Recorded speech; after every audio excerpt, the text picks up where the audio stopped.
Namaste to everybody and welcome to the 55th edition of Bodhi Stree.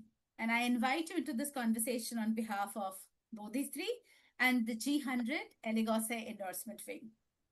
And today with us we have Anu Verma. Namaste Anu and welcome. Namaste. So Anu Verma is engaged with the International Land Coalition as the Asia Regional Coordinator.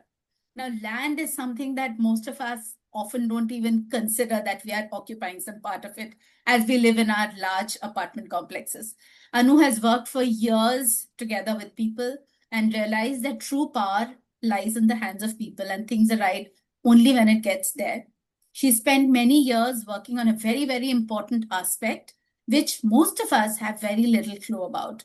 So thank you so much, Anu, for joining us today to speak to us about yourself and your work, because believe me, it's very important for all of us to know both these things. So let me just begin the conversation by asking you the most basic question, that what are land rights and why are they important? Thanks so much, first of all, to Bodhi Stree for inviting me and giving me this opportunity. And thanks to you and Deepaji in particular for this opportunity. So you are right that this is really simple question, but very, very complex one as well. I'll just give you an example why our 60 to 70% of population lives in rural areas and tribal areas. For them, land is survival, dignity, and their identity. Now, what does that mean? These are big words, but I'll just contextualize it with ourselves. Like when I say us and including me, I come from an urban area, a middle class family, or some of us would be from upper middle class families and middle class families. What does land mean to us? Land for us is a shelter, a house and a shelter, an investment, and an instrument to further our wealth. But to our on contrary, and something more, but for these people who are around 70% of India's population, which might be tribals, farmers, the pastoralists, fisher folk, salt pan workers, women, young people from these communities, for them it is their livelihoods. It is about their survival. It is about the culture, because their culture is defined by the ecosystem where they lives in, which is centered around land. It is about the rituals that they follow, which again is informed by their ecosystems, the gods that they believe. So the religion that they follow is also, especially the tribals, so they pray and they worship nature. So for them, the land is not just a piece where that brings them wealth, not at all. That brings them their identity, and hence it's important. What if we don't have it? So if I again let's think, if for example us in the urban settings, especially the persons who are involved in some kind of livelihoods and work, just we can think, if someone snatches away our entire degrees right from schools to our college, take away the work experience that we have, take away the jobs that we have, what will we have then? Really, like it will be difficult for us to actually understand what will we do for our survival, for our livelihoods. And that's a question that many of the people who are, and the communities who are dependent on the lands face every day, when their forests, when their agricultural lands, when their ecosystems are being taken away from them in the name of, say, development projects, sometimes the mining or any kind of investments that comes from within the country or from outside the country. So hence that's the everyday survival question that they grapple with, and that's why land rights are important for everyone. Actually, not I'm not demeaning the land rights for the urban people. Yes, it's important, but for the people who are dependent on land, their lives are dependent. The question is altogether at another level. Now, why should we bother about their land rights? And I'm particularly using we and they because actually There is a that's divide. how there is, and let's accept that. I mean, I know we and they is a big debatable question, but then Mm. No, let's no, accept that's for being the in denial. facts. That's being in Yeah. denial if we say it doesn't exist. Right. So why, the tribals, for example, just to take one community, they are remotely based in the forest. They are unconnected from us. Then why should we bother? We should bother, and we are dependent on them, and our lives are dependent on them very, very, very clearly and very crucially. Why? Because the forest ecosystem where they live are the ones who they conserve and they protect and they preserve their ecosystem, land, and then forests, which reduces the global warming, absorb the heat from the ecosystem. Then the forest and the trees absorb water, and therefore the groundwater, that a lot of struggles that the cities are having is also because we are destroying our forests. Also because the carbon, we are mentioning about the carbon, so the trees absorb the carbon, and therefore again the heat level in the in the globe is also. So all these factors, the soil, the health of the soil, the animals, the insects coexist in this forest ecosystem.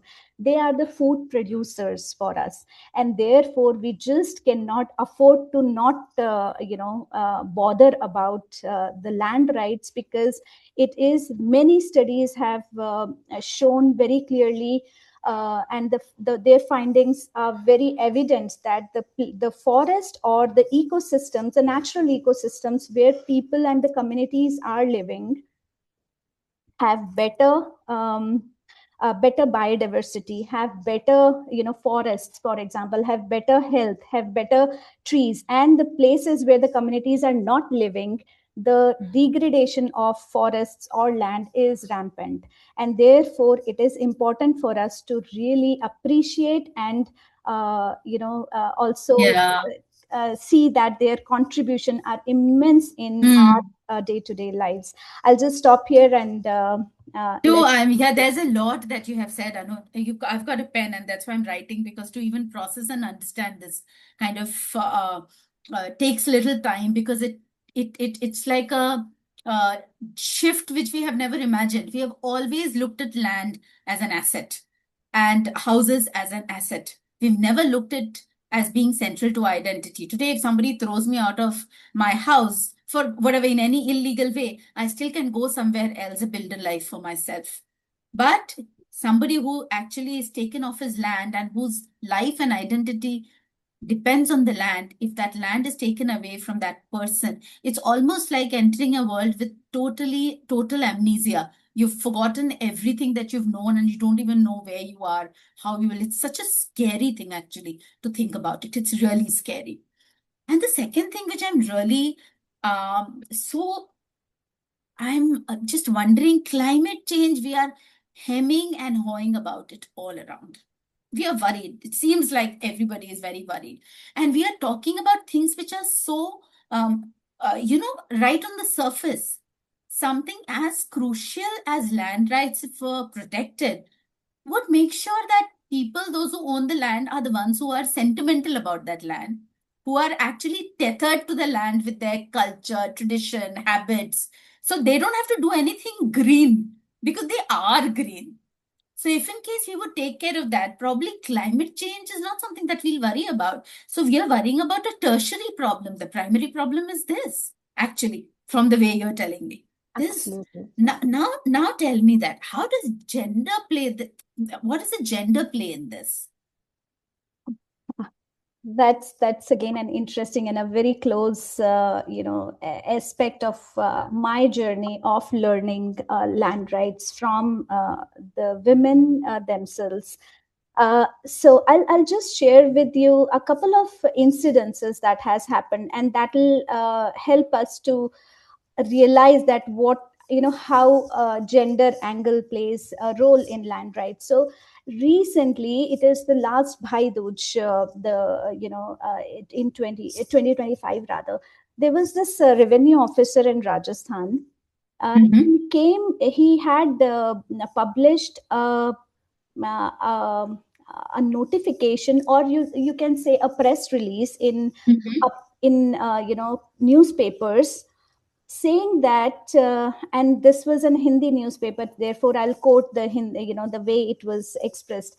अगर आप अपने भाइयों को सही में प्रेम करते हैं तो आज के दिन, भाई दूज के दिन, आप अपनी संपत्ति को अपने भाई के नाम कर देंगे, या नो ऑब्जेक्शन सर्टिफिकेट अपने भाई को दे देंगे, क्योंकि आप ये दिखाने के लिए कि आप उनसे कितना प्यार करते हैं. Now I'll just repeat it. This is such a shocking news and such a shocking episode, but this was not happening in private spaces and in It's a closed news item. settings. This It is is a like a news in a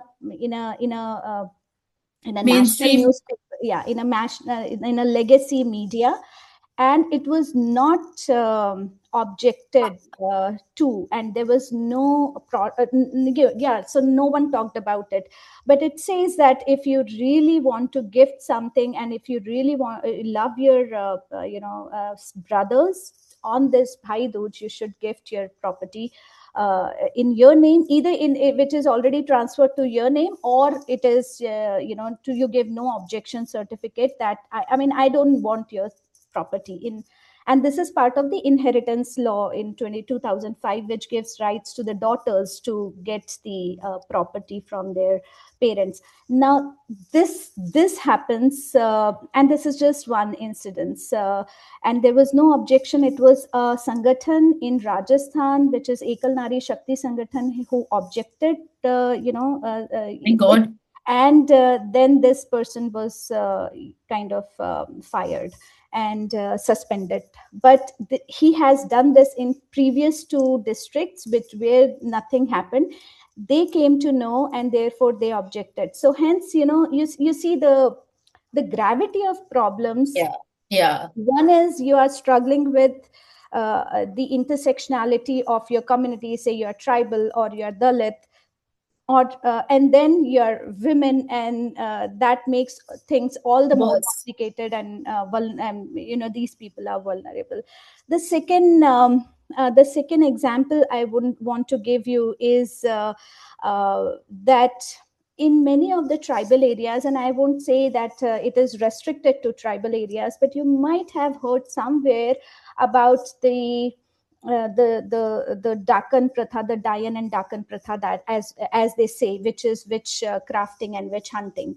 Now, in many of the researches which is being done, and it is being observed by so many of the NGOs working, that these are related to land rights. So, and these are single women. I mean, the targets are single women, especially widows, but not just widows, but widows or separated or divorced.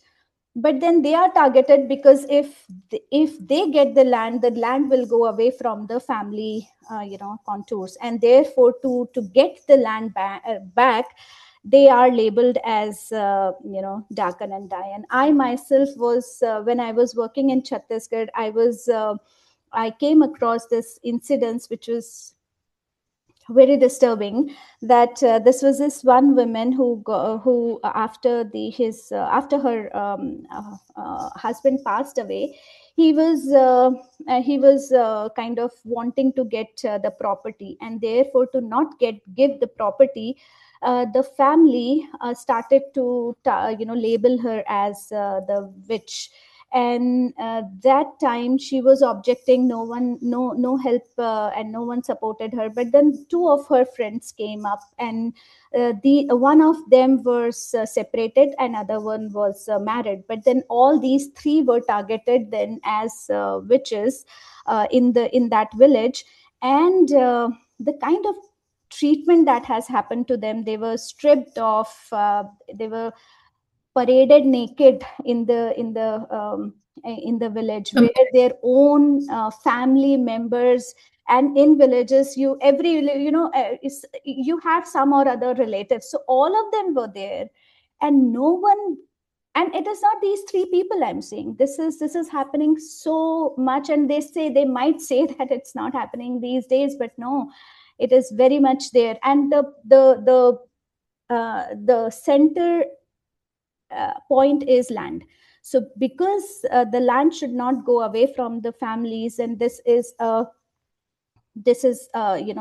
they are targeted and labeled. And it's not just one woman, but this is the entire uh, you know kind of pratha, as they say, has started, which is disturbing again. But for example, in Jharkhand, the unmarried woman, if she adopts a child, then this child, and as per the customary law, the child which is adopted by the unmarried women will not get the property rights as per their customary rights.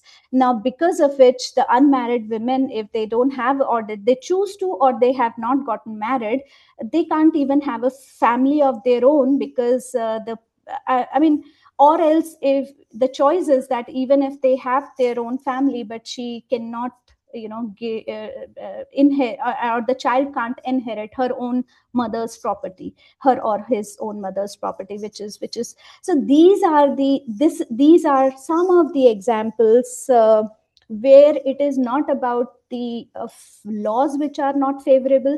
It is not about the laws which are not being implemented properly. It is not about the struggles which anyways these people or communities face, but this is more than that, because it's about fighting your mindsets, and the mindsets of not just the families and the society, the mindsets of the judiciary. You see the some of the judgments. You see the law and order, the police, the way they behave, or the kind of struggles that a woman has to face to deal with the police departments. You talk about the bureaucracy, you talk about the revenue department, because the example I gave was from the revenue department officer. It's not anyone else. No one can do or should do it, but then it's the tehsildar who has done that. So these are, and then when you talk about transgenders, my goodness, you don't even transgenders won't even have they struggle with their identity. They are not even considered as a family person, or they are not accepted as the child of the family, or sister, brother. For them, getting the land rights is just unimaginable, because they struggle with everyday survival and identity issues and crisis, and therefore for them it's all the more difficult. And I must say that very, very, very less work is happening in India with them, unfortunately, and where there is really huge need to work on that. So these are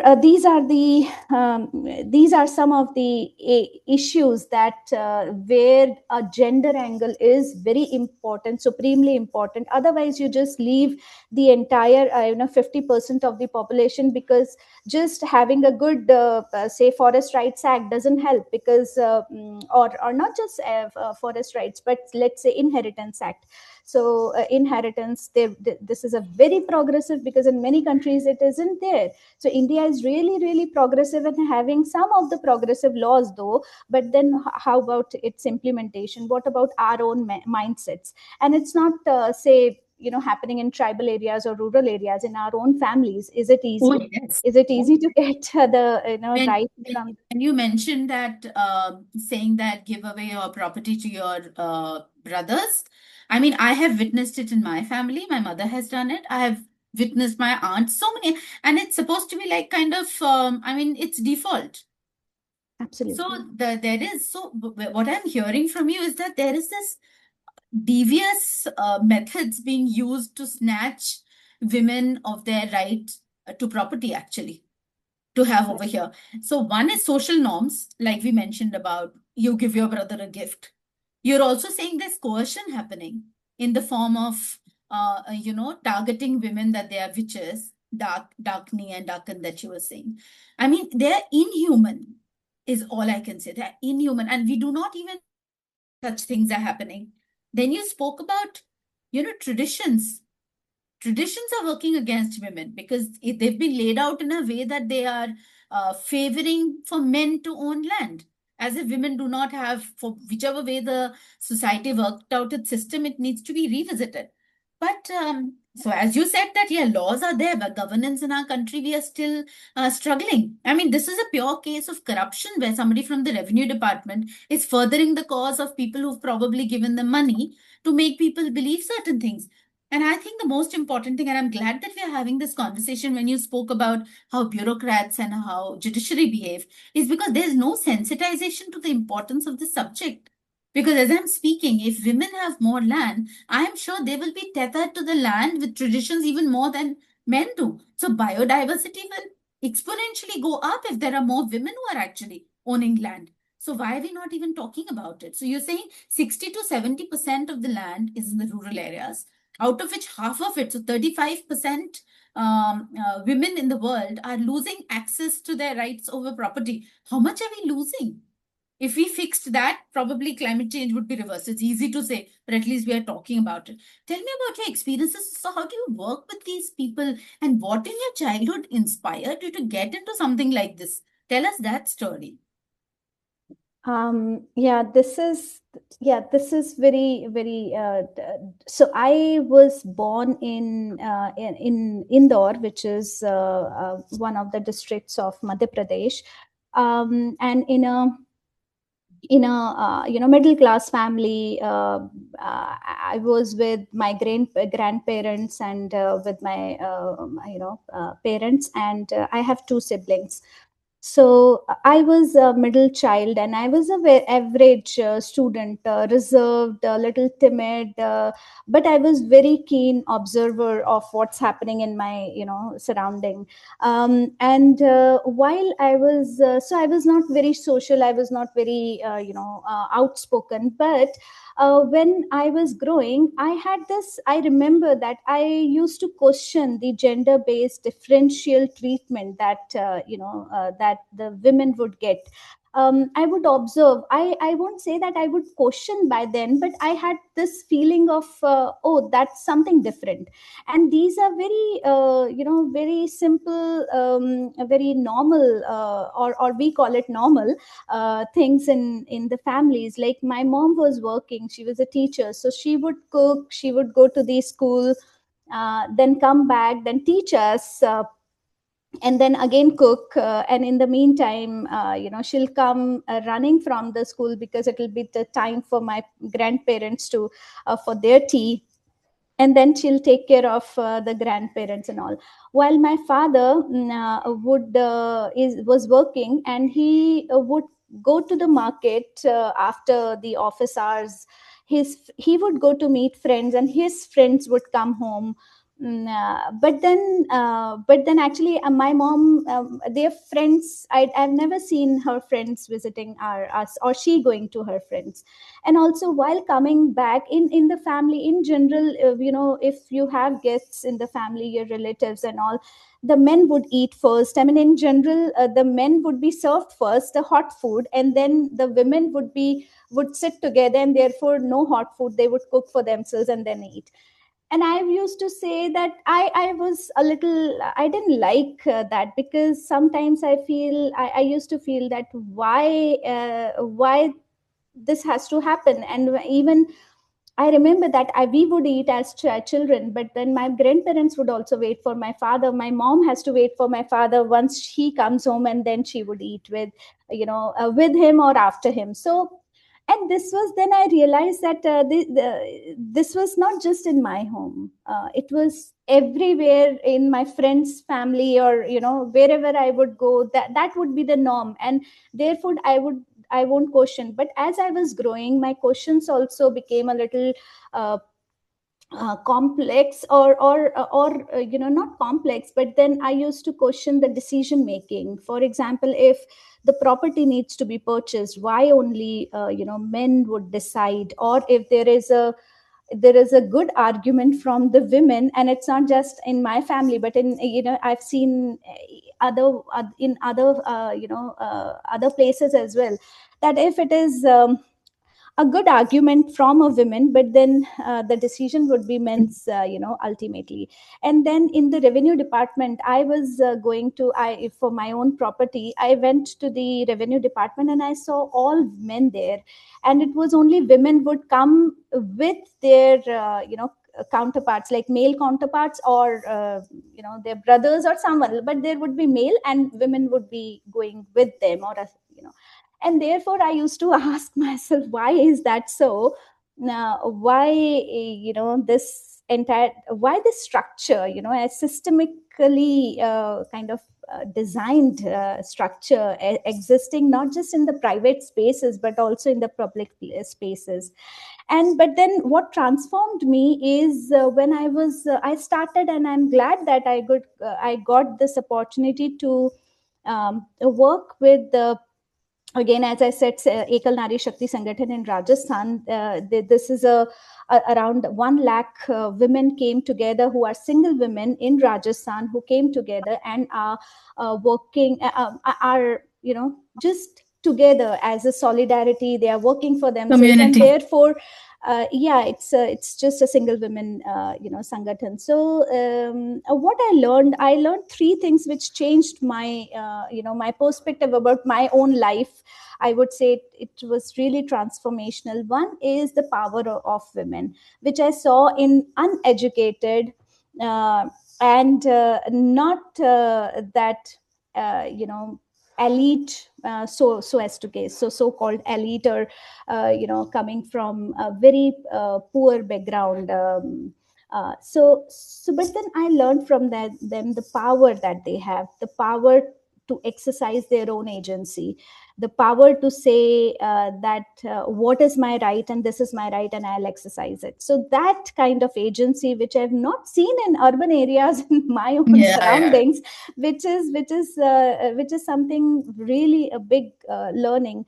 The second hand is that women can live happily and peacefully without a man in their lives, or with not, I mean, man as a partner in their life, because you need men and women. I'm not against men at Yeah. all. Yeah. It's just to say that, because I've not seen people around, uh, who would, at least in my society where I was growing there, I have not seen a lot of single women, and who are respected by the way, also, Yeah, in yeah, that way. absolutely. And for land rights, I also, the third thing which I learned is that women have the power, and you just need to kind of have faith, and they can transform. They know the solutions, they know what's the problem, and therefore they have the solutions. It's just we as social workers are there to facilitate and support them, and nothing else. We just need not to do anything else. So these are the core principles which changed my life, and I'm happy, and I'm glad that that happened to me. Yeah, yeah. I hear you that a woman, when she's single, is single, but she's complete, Yeah. right? That's what you're actually saying. So, on all the issues which are there and the ones which you're currently working with, what is closest to your heart? I think you might have heard a lot of times already that, for me, the work with single women is very, very important for me, because I think that, you know once these women have um, kind of they just need to organize themselves in a way that they need to sometimes, because we are told and we believe what we are told, that women are not enough. So once they are with their own community, once they realize the potential, now no one can change, they are unbeatable, they are unstoppable. And therefore I really want to facilitate that process. And of course land rights of all the communities, especially the land rights of women and the young people, actually, because they are the future of our land and our ecosystems and us basically. So I think these are the areas which is really close to me. And especially the defenders, when we talk about the land rights defenders, they are really in a very difficult and challenging situations. What I mean by that is, say for example, if a mining company has entered into a forest, they are struggling, and then these defenders are the one who are staking their lives many a times to defend their land and their ecosystem. And their ecosystem is not just theirs, it's ours. Because once once this ecosystem is lost, we will be in a very devastating situation.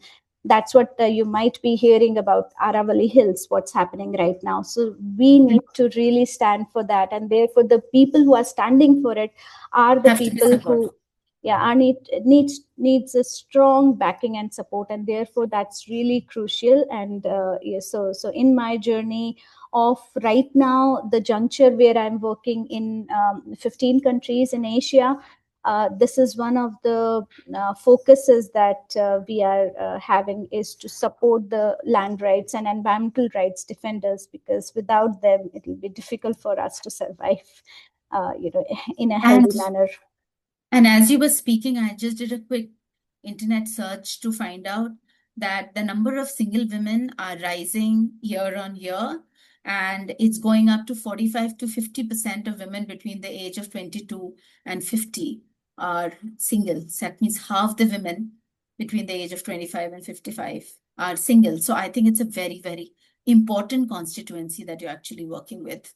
So, I mean, if one were to say it's a large footprint of women whom, if you work with, will make a significant change in this entire thing.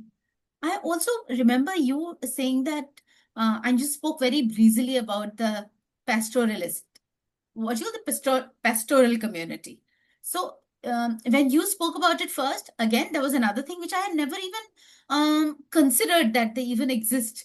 So I know that this time you have the theme at the coalition where you're working. Tell us about that. What does that actually mean?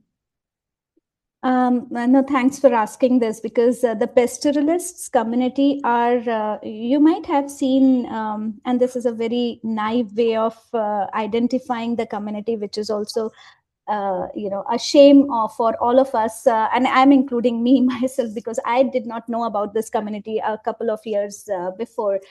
This is Ghumantu Pashupalak. You might have seen a couple of some families with their livestock moving from one place to other. So these are, by the way, this is the second most, after hunter gatherers, this is the second oldest occupation in the humankind, which is still surviving. um, these are so there have been a struggle for last 30 years that the pastoralists are doing, and this is 2026 will be their year, where UN has declared 2026 as International Year for Rangeland and Pastoralism. Now what does that mean is that, of course, when we talk about the tribals, they have at least a defined ecosystem. If we talk about farmers, they relate themselves with the agriculture, the salt pan workers, the oceans, and the piece of land where um, uh, they have they have their pieces. The fisher folks, they have their defined ecosystem. But then when we talk about the pastoralists, they move from one place to other, and they they are mobile in forest, in agricultural lands, in across the wasteland, as we say, so the pasture land. So there are tracts of land that they pass through. Now, it is very important. These pastoralists are the ones who are a huge in number, but they are the ones who are the food producers again, who are producing milk producers and meat producers for the country. But then the way they are, one, they are invisible in, not just for from our societies and our lenses, but also from the law perspective. There isn't any law that is catering to just the pastoralists, at least in India right now. And therefore it is important, because while they move, they do the pollinations, so which is important. While they move, the barren land or the degraded land are being the manure that they create, the livestock creates over the roots, and the roots that they take are very important to maintain the health of these areas, especially which is unattended by us as the communities or societies, but also as the governments, because that's not the land where vegetation happens. So therefore they are called barren lands or the wastelands. But no land is wasteland, because there is Yeah. a ecosystem for each land, and there is the entire dependency of a lot of living beings that happens in that ecosystem. So therefore they are very important. And especially the carbon sequestration that they, or the way the carbon is absorbed. And there are some studies are being done in Mongolia right now to ensure that what's the contribution of the pastoralist in ensuring that the carbon is sequestrated in the soil. And therefore these communities are very important, but just invisible but this year I'm hopeful that many of us would hear a lot, because a lot of the pastoralists themselves are creating a buzz around around the contributions that they are doing, and also around knocking various, so they are working with colleges, universities to sensitize, not just to sensitize, but to just get visibility that who we are and what the contribution we make to the planet. And therefore it's important. So yes, the next year would be very crucial for them and for us. And tell us about this community in India. So mainly the pastoralists are unlike tribals, which are under the identity of Adivasis. The In Rajasthan, for example, they are called Rabaris. In Gujarat, they are called Rabaris, and in Rajasthan, they are called Raikas. In Maharashtra, they are called Dhangar communities. So, and they have different livestock depending on the ecosystem of that place. But then, that's how these Yeah. are they are so the livestock they have is generally sheep, donkeys, camels, goats. Some of them have cows, but then they don't they are not mobile to many kilometers, but around. Within a certain radius, yeah. Yes, so So they that's move from one place to the other place with their livestock. And what you're saying is this movement, which happens because of the lifestyle that they have, is very important for the ecology, because they are actually adding important bits which the ecosystem needs. For example, you said rejuvenation of the patches of land where the livestock are leaving their manure with. So I mean, they must not be owning any land, do they? Again, that's really interesting. So back then, this is the pastoralists themselves sharing once in Gujarat. So they said that before independence, or just during the time of before, during, and after, just that decade, they a decade of 1940s and also part of 50s, they were saying that they had an option to get land or gold, or livestock. They chose livestock because livestock had the value at that time. They had the value more than land and more than gold, and that's what they believed. And therefore, and also they, one of the things that they say that they believe is that all land is, all of Everyone's everyone's land. No land should be, so in their concept there is no a ownership of land. privatization of any land, because that's Hmm. not in their concepts at all. Because Which is what it should be. We are trustees of the land that's entrusted to us. We right, cannot own land. I mean, who are we to own land?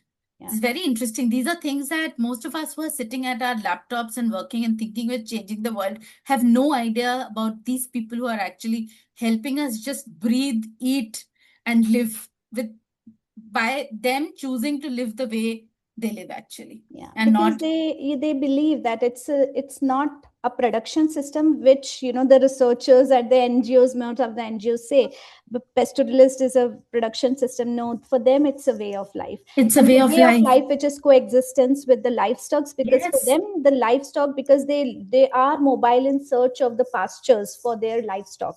So Yes. therefore they live in dry and arid and semi-arid lands and patches, and they move to greener ones, and they come back to their original ones, depending on the season. So that's how, that's why they are And mobile. are their numbers dwindling or is it a challenge for them? Yes, because again, for the right reason. So, for example, the migratory route that they used to take historically are no more there, because there might be some roads, some power plants now, with the renewable energy projects that's coming up. Most of these projects are on the on the Arid places. pasture lands and the lands that they used to use, and therefore there is a lot of obstacles in that. And even with the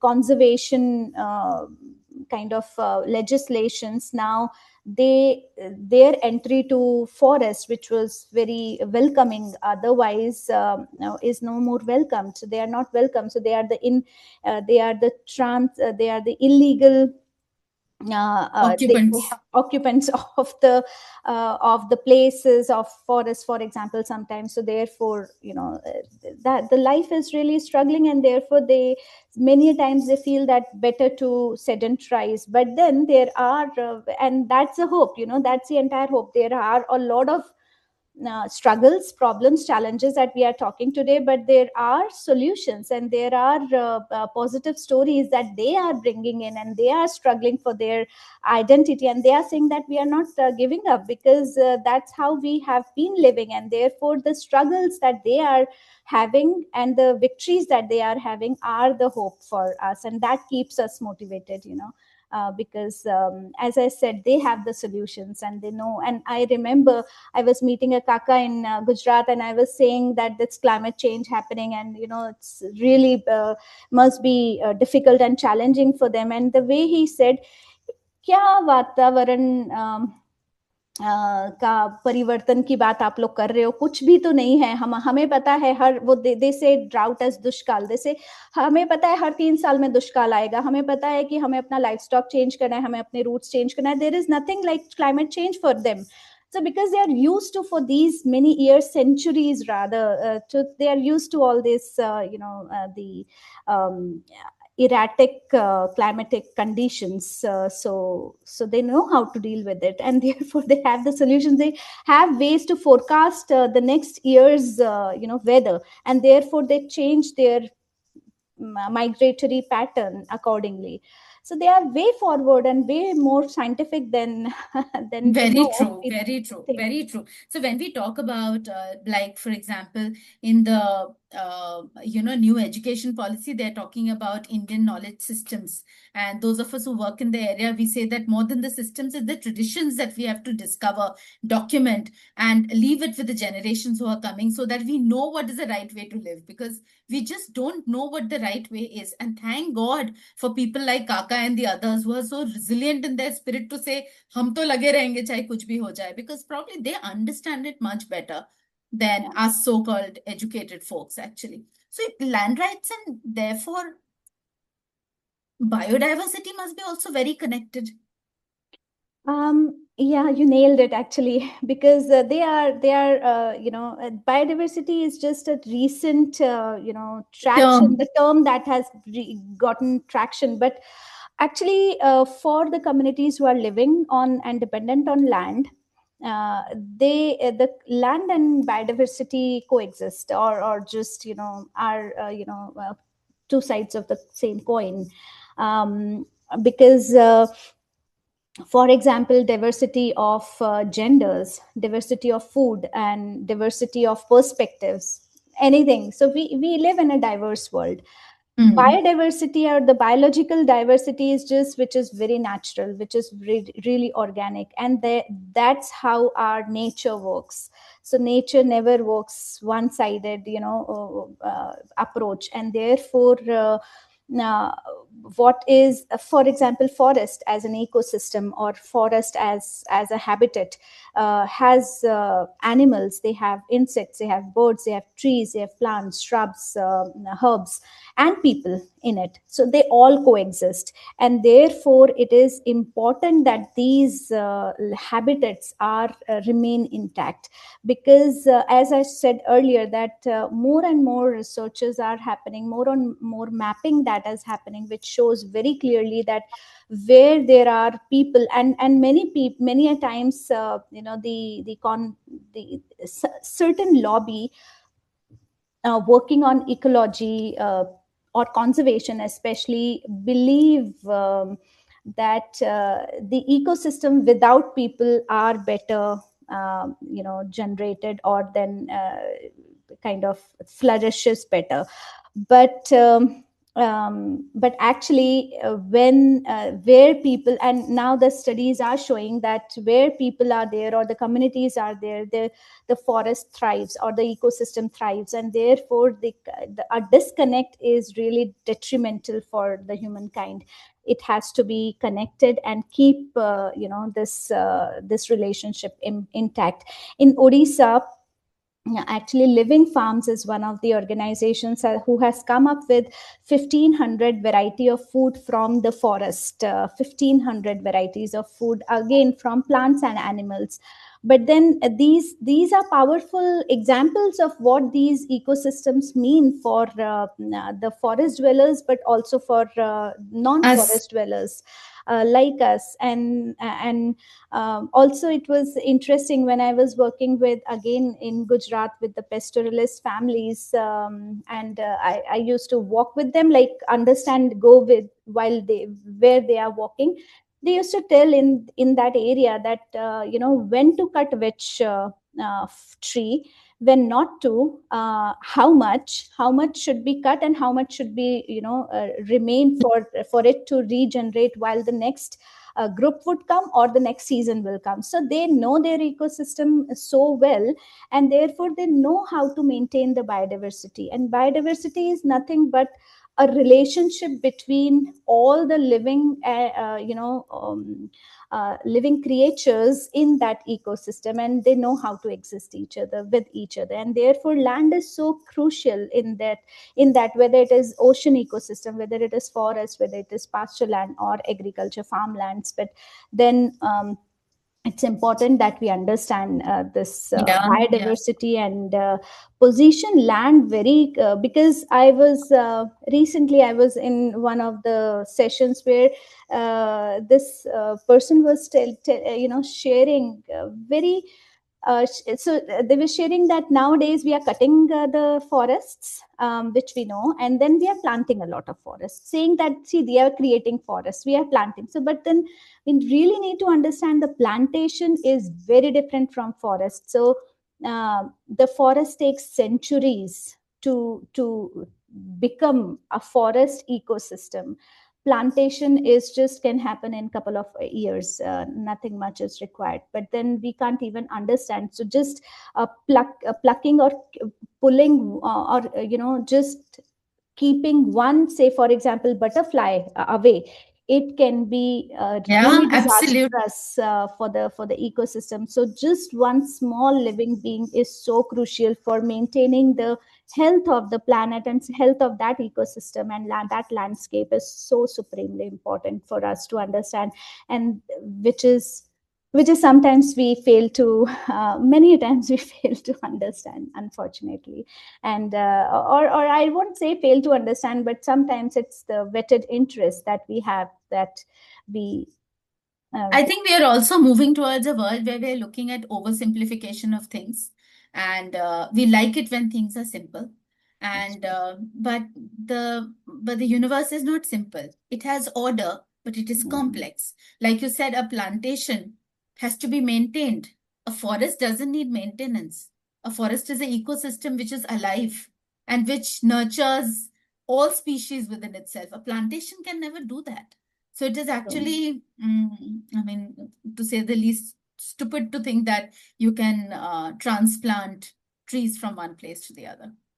I mean, we could go on because it looks like land rights, if attended to, can be the solution to such global challenges, I tell you. no, actually, it is you're right that the land rights is very key to most of the global challenges, which is inequality, which is Yes, unstable food systems, or it is say the climate yeah, change. absolutely. And rights is really really key, and also the crisis that the world is facing, and I've learned this from one of the pastoralists themselves: the crisis of food, the crisis of peace, the crisis of energy.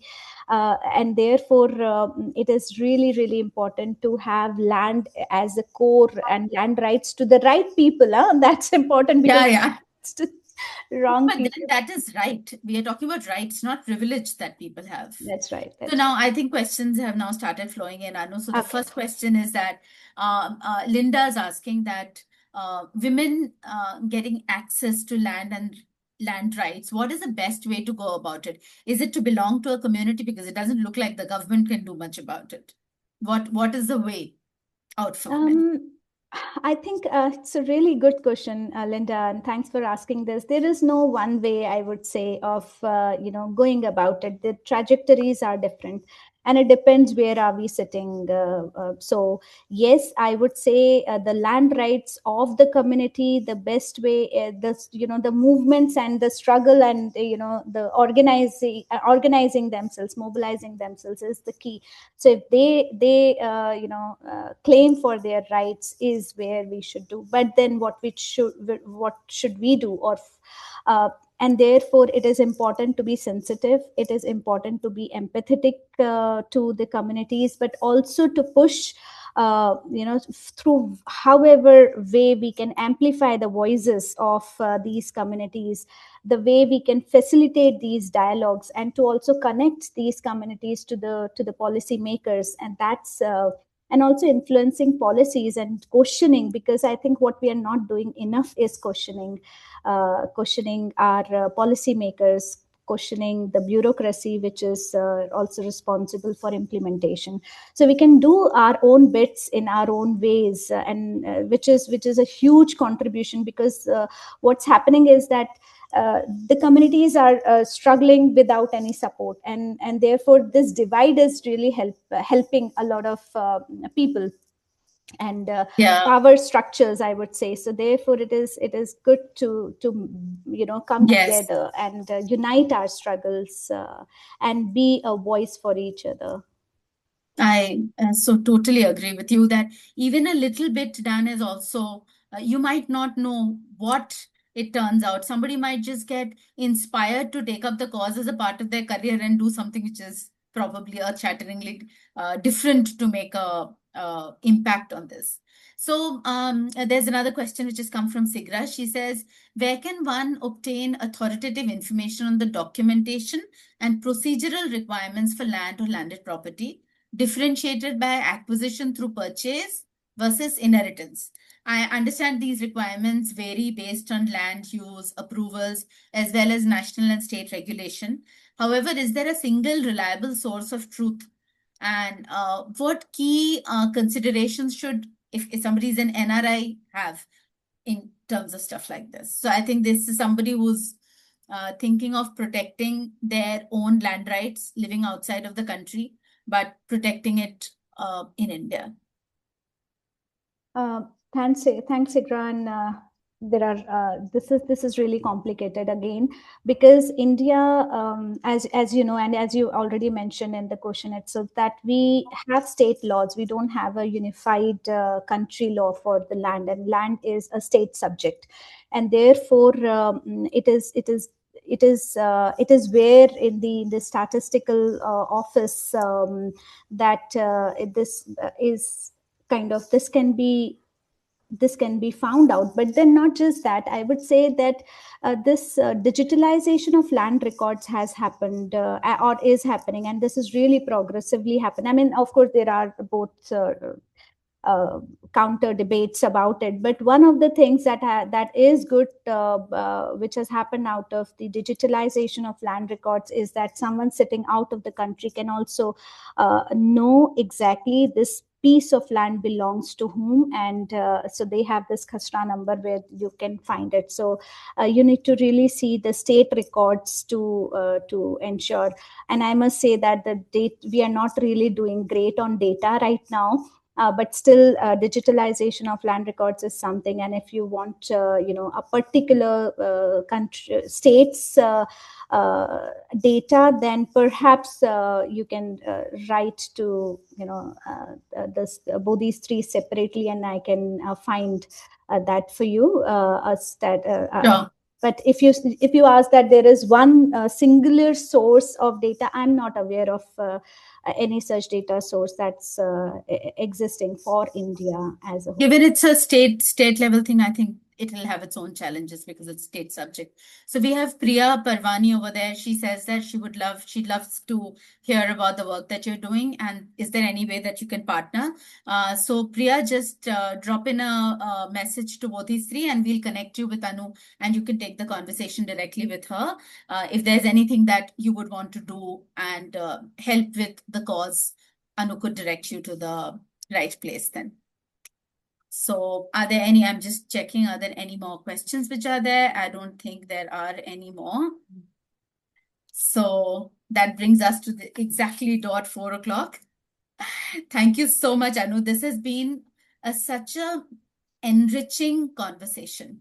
I have learned is a wrong word. I think I've become aware for the first time about there are so many other human beings.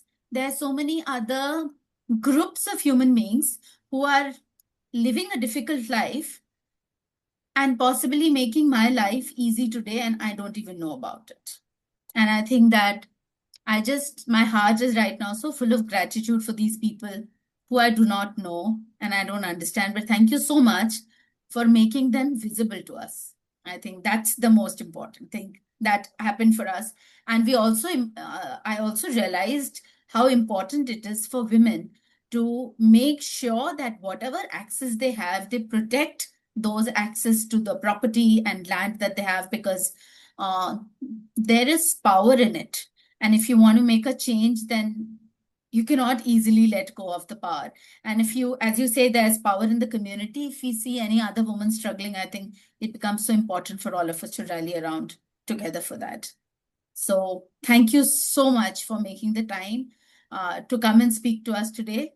I truly, really feel very indebted. And also on behalf of all those people who are listening into you, I'm sure that we've got today, you've made us aware about something that is probably compulsorily we should be aware of. And our education system never ensured that we ever knew that these things are happening. So thank you so much.